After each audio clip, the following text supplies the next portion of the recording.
எண்ணெய் ஊற்ற வேணும். கடுகு பொரியுது,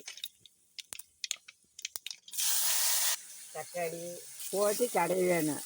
அந்த கடலையும் இது அரைச்சிட்டு வந்து வச்சுருக்குது, அதை கரைச்சி ஊற்றி குடும்ப குழம்பு வைக்கணும்.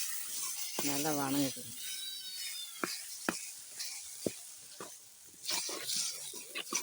விறகு அடுப்பில் தான் எரிக்கிறேன். எல்லாம் கேஸ் அடுப்பில் எரிப்பாங்க,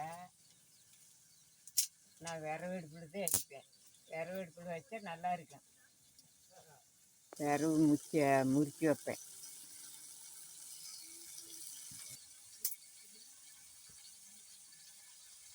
குடும்ப குழம்புக்கு வெங்காயம் போடல,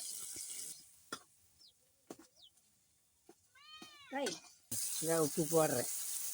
உப்பு போட்டால் தான் ருசி வரும். வந்து நல்லா வணங்குவேன். நல்லா தக்காளி பழம் வணங்கினாத்தான் பச்சை பச்சை அடிக்காது. ஓகே,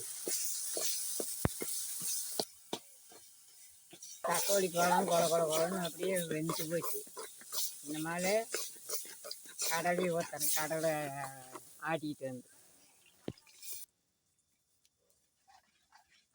கடலை தக்காளி பழம் எல்லாம் போட்டு ஆட்டி குழம்பு வைக்கிறேன்.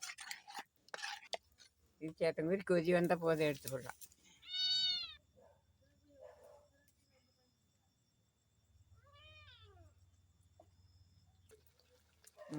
சூப்பராக இருக்குது, சூப்பராக இருக்குது. தண்ணி கொஞ்சம் ஊற்ற வேணும், நம்ம கல்லாட்டுக்குது. சப்ப தண்ணிக்கே நல்லா தான் இருக்குது.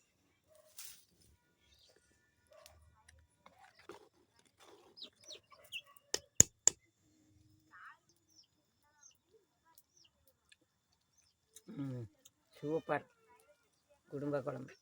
மாதிரி தோசை சுட்டு சாப்பிட வேண்டியதான். சுட சுட குழம்பு ரெடி ஆகிடுச்சு. அடுத்தது தோசை சுடுறேன். எண்ணெய் தொடங்கி போட்டேன், நல்லா சொதும்பில் எண்ணெய் தொடங்கி போட்டேன். மாவு ஊற்றுறேன்,